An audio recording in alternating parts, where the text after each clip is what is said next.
Hello and welcome to a new video. In today's video we are gonna build this pedal right here. It's called Cherry Fuzz and the pedal kit I bought from musikding, and the reason why I'm super excited and interested in this pedal is because it's supposed to be a fuzz clone centaur. Now I'm not really sure what that means. There is probably more detail to be found. I don't really know. I just found it there and jumped on it immediately and thought, whoa, yes, fuzz is something that I've gone really into and become really interested in. If you know anything about me and my guitar playing journal, let's say, you know that I found fuzz very late. I had basically this distortion, the whole category of distortion was something that came to me basically when I started building pedals, and I never really dipped my toes into that. So I'm really excited now about having two things that I'm sort of really interested in come to me as one thing. But before we jump into building this kit, we need to fix a box for it. And the reason why we start with a box is because then while the paint dry, we can actually build the kit, you know, to save some time. Now I have a box here. This is a regular Hammond box, the kind of enclosure you can get almost anywhere. It already has some holes because this was the box that I was trying to put my Dan Electro into before I came up with the idea of removing part of it and making it into a true bypass pedal. And so I have this empty box. I only had to drill an extra hole in it, and it sort of looks almost like a clone, actually. And it's all by accident, and I hope we can fit everything into it, but we're gonna change it up a little bit before we start building it. So let's just jump into fixing this a little bit and painting it, and then we'll jump into putting the kit together. Okay, so before I start painting it, I'm gonna reshape the edge to make it a little bit more clone centaur enclosure inspired. So I'm gonna take the pedal and I'm just gonna make some marks, and I'm gonna try to figure out where I want to put them. I think 1 centimeter from the edge will be good. So I'm just gonna take my calyps and I'm just gonna go around the enclosure like this and make some marks like this. And I'm leaving 1 centimeter, but you don't have to do that. You can experiment or use whatever measurement you want. Don't follow my instructions blindly. Do what you think would look nice. And now I'm very much freestyling it for this pedal, but that's because I don't really know how much it's going to sound like an actual clone and how much it's going to be a fuzz pedal and anything like that. I obviously haven't heard the pedal before doing this. So I still want the pedal to somewhat be able to stand on its own. But now I have these lines, I hope you can see them, and I'm gonna have them as a guide. So I'm gonna take a file and I'm just gonna line it up with that line, and I'm just gonna start removing this edge, but I'm not gonna remove a lot, because if you think about it, this enclosure has maybe a thickness of, I don't know, let's see here if we can measure it. The thickness of 2 millimeters plus 2 millimeters on the top, so the side and the top. So we have to be careful so we don't remove this edge too much, because we don't want to go through the edge. We just want to make it flat on one side, basically. So I have a file that has a side here with no teeth, and I'm lining it up to the mark, and I'm just gonna remove, and I'm gonna go back and forth and try to create a edge on this pedal enclosure, but only between the lines and leaving the corners rounded the way the pedal enclosure comes. I hope it makes sense. It will make sense in a second, because I'm not going to film the entire process of doing it because it's going to take some time, but I'll be back about now. Okay, so here's the pedal now, and I actually kind of like this look. It was a very easy thing to do, didn't take that much time or effort. So yes, all I did was I used a big flat file to establish the angle and work it in on all sides.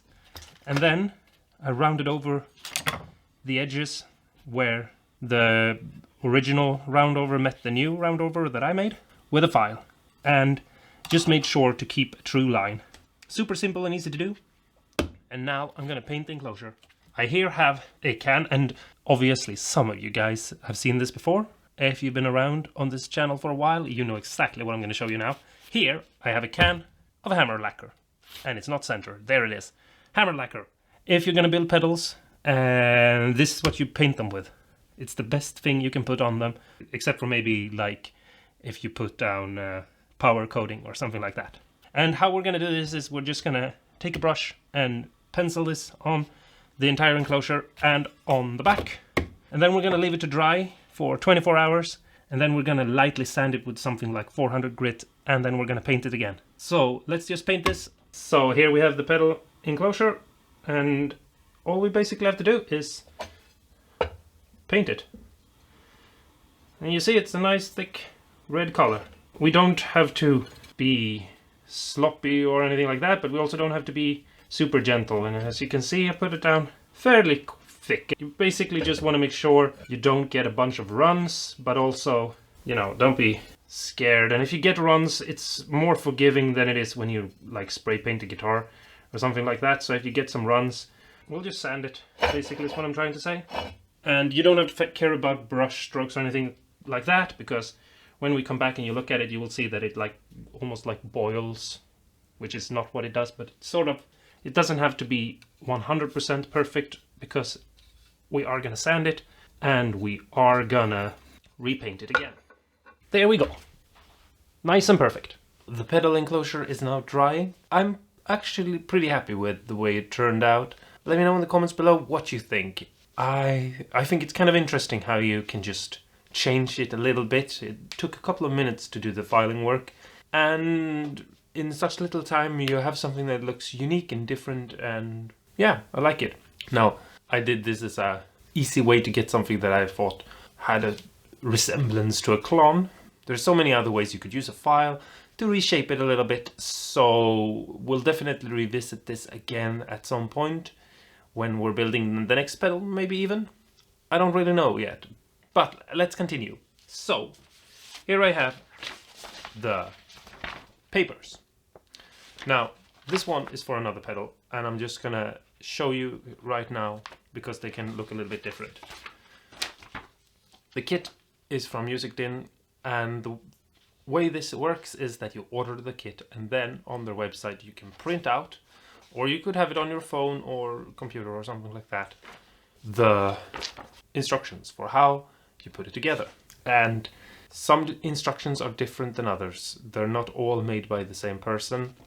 So in this instructions we have some written, and then here we have a bill of materials, and here you can see that it says R1 at the top, and then it says 33K.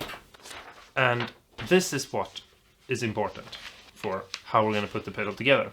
And then on the next page we have a schematic, and on the schematic you can see all the parts laid out, but you can also see the numbers. For example, 560K R3. You can use either one of those two to find where you're going to put the parts. Now, in these instructions things are a little bit different, and I'm just going to show you real quickly how things works, and hopefully when we go to the actual kit and start building it, you will see what things like R3 means. These instructions only came with a paper that looked like this. There were no more papers. And it shows a picture of the PCB with all the names and everything, and then there's schematics. And on the schematics it shows R2, for example, here is a 1K resistor, so you can see all the parts. And it's basically exactly the same, it's just a little bit different. Some have more details. These instructions, the ones we're going to do now, have 8 pages right here where with information of how to put the pedal together. This one has 1 page about how to put the pedal together, and then there was another for how to put the circuit that goes on the switch together. This is for another day. This is something else we're going to build. Now let's look at how you put the kit together. I'm not going to show you the entire build of the kit.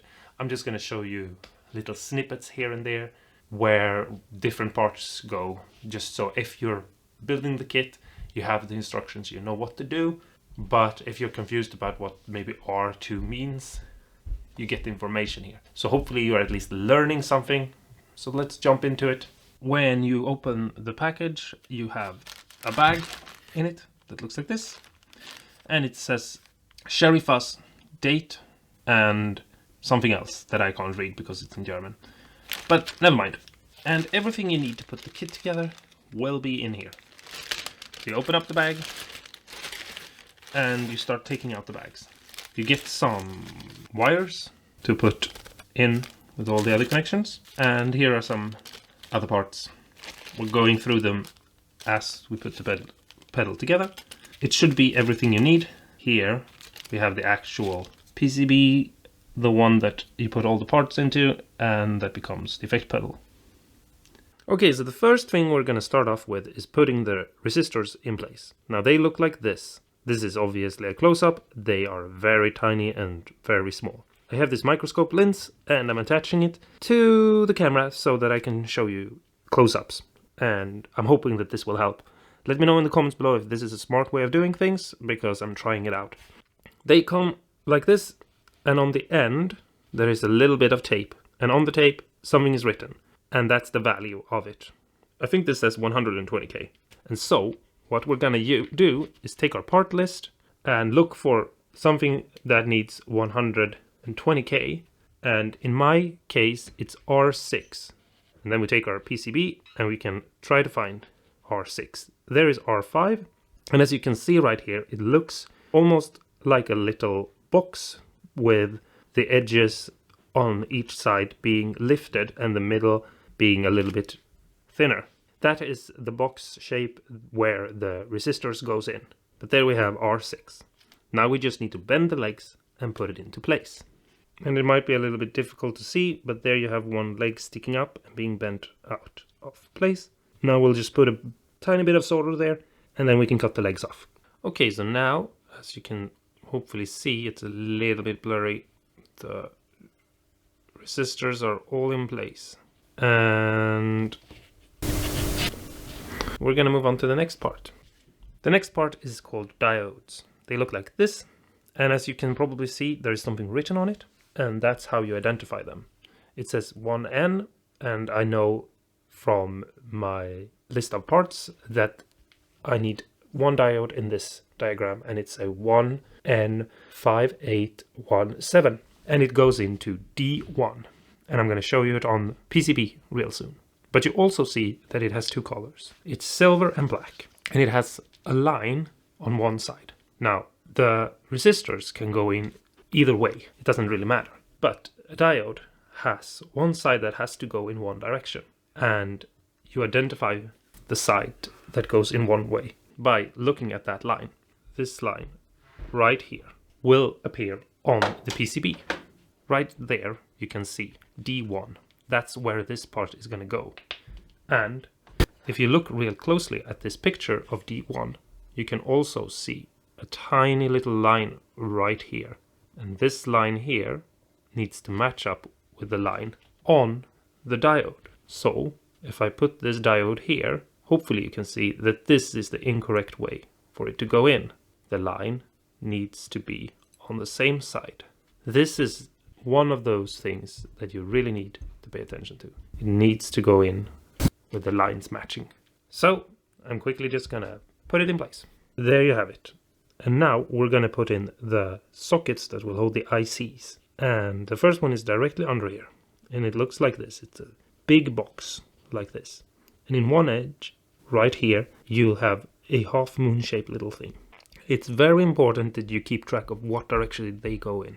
If we look at the sockets, they look like this, and they have one edge that is just flat and one edge that has a moon shape, just like the picture I just showed you on the PCB. And you have to match those up, because later when we go to match up the actual PCB, you can see it also has a little indentation or a little moon shape half circle thing, and that will also match up.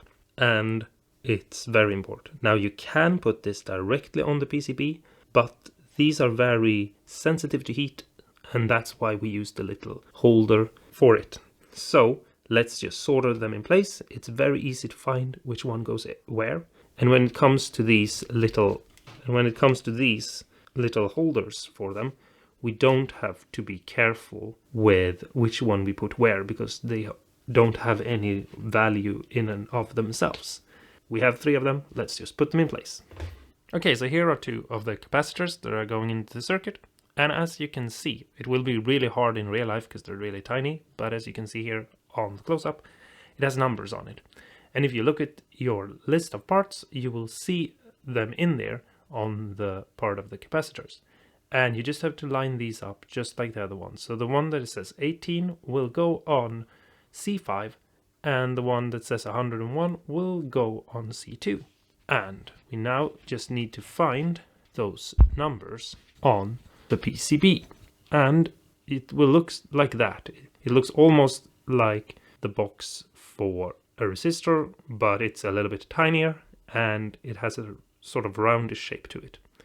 And that's C2, and that's where the 101 is going to go. And there we have C5, and as you can see, the box just looks a little bit different than the resistor box. It can be easy to mix them up, so make sure that you pay close attention to what things actually looks like, so that you put your capacitors in boxes that looks like these.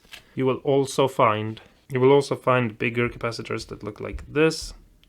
They are just big square white ones, and they go in these bigger square boxes. So let's put them in place.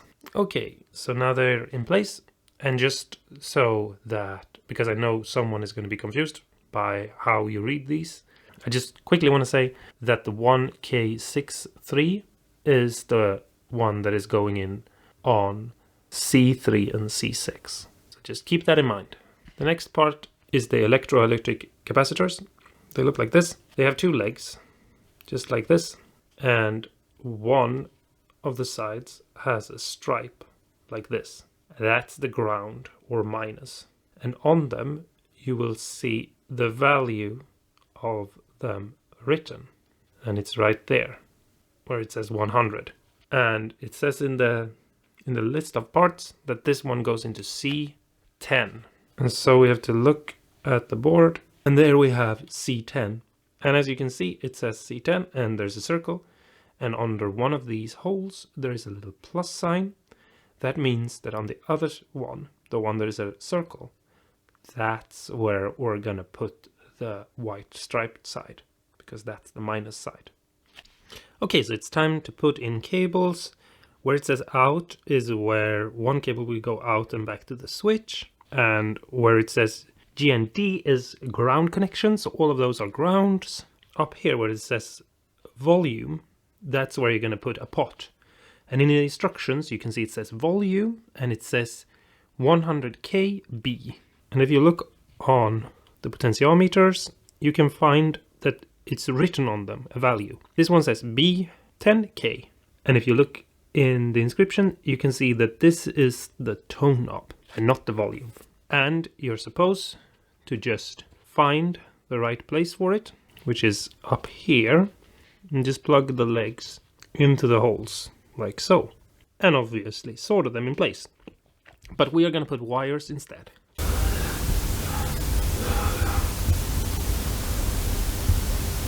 Okay, so here is the PCB with all the wires, and I've color coded things. So for example, the out here is green and the in over here is blue. The 2 wires twisted together right here are going to the LED, and all the knobs have the same wires going from them, so that the one that is furthest to the right here is green, is blue, and the one furthest to the left is green, and the middle one is a white wire. That would make it much easier for me when I'm installing this to make sure that everything gets connected where it's supposed to go. And here is the pedal enclosure.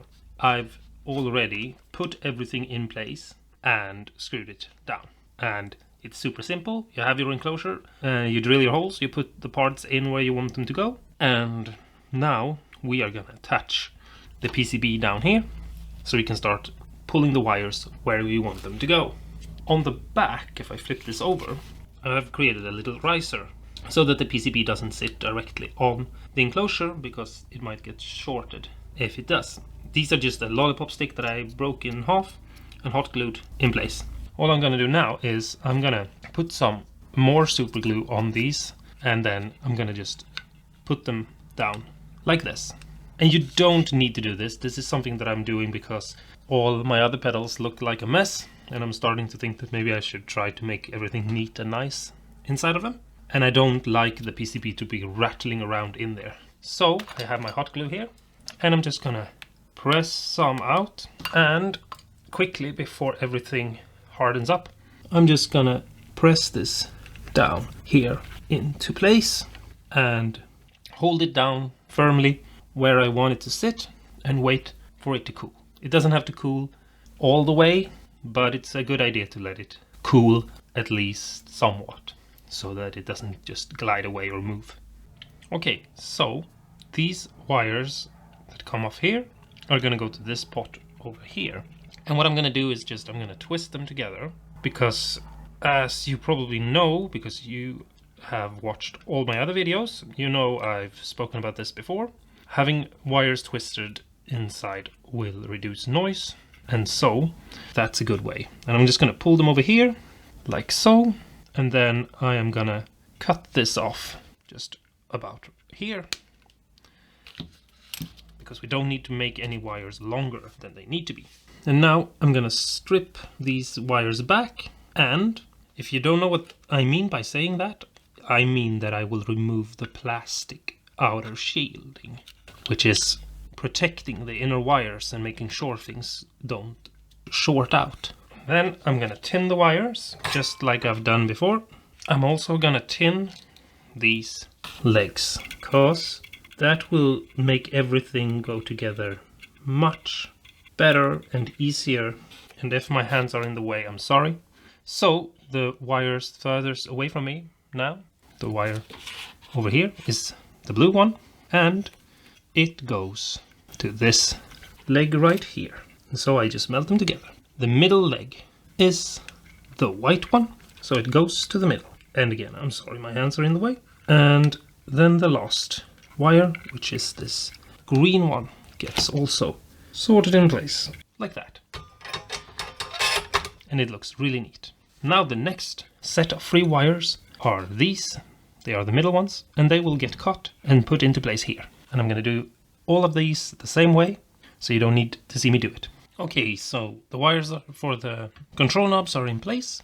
Here we have the 2 ground wires that are going to go to the power in, or the DC in. This big one right here is the ground, so we're just going to heat it up. I've already pre-tinned everything, and so they should just melt together, like so. And then, and this is going to be a little bit fiddly, we have to get the red one in here. And there are 2 lugs here, and the one we are looking for is not the middle one here, but the one furthest down. The one in the middle is for a battery, but there is no battery clipper in this kit, and there is also no space in this pedal. Well, maybe space here, but never mind. Okay, so now we're going to just separate these cables to the side like this, and we're going to take these 2 wires, the black and the red, and we're just going to twist them together, and these 2 goes to the LED, so the red one to the plus side on the LED, and the black one to the minus side on the LED. And then I'm just going to cut these legs down to size a little bit, and I'm going to place a bit of masking tape in between, just so that they don't accidentally short out on each other. Something like that. Looks pretty neat. And if anyone wants to know how I'm doing this, I'm rolling one piece of tape up into a tube, and then I am basically putting tape on the other sides, and that sandwiches things together, something like that. It doesn't look perfect, but I'll be able to reach everything. Next up is the ground wires. from the PCB to the jacks. And you just have to pull the wires and fiddle around with them and get them into the holes. Okay, so I use a file and score the output jack. I pre-tin both parts, and then I put the ground wire in its place, and I use my soldering iron to melt the two parts together, and I hold it still for a couple of seconds and then let go. Now I'll do the same thing on the other side. Pre-tin the wire and hold it in place. Okay, so I did everything and forgot to press the record button, which I'm sorry about, but I don't know what happened. I'm crazy. Anyway, that's okay because I did a bunch of mistakes and some of them are hilariously stupid. So let me just quickly go through what I did and I'll tell you about the mistakes I made so that we can laugh about them together. From the output jack, there's a blue wire that goes to the first connection here, and that goes into from this jack up here, which is the input jack. The pedal is flipped, and that's where I did my mistake. I don't know why that happened. I just, for some reason, got confused building this pedal. The input jack goes to the in, and that's connected to the FX in, which is the one next to it. That's the in on the PCB. Then we have a wire here that is called LED.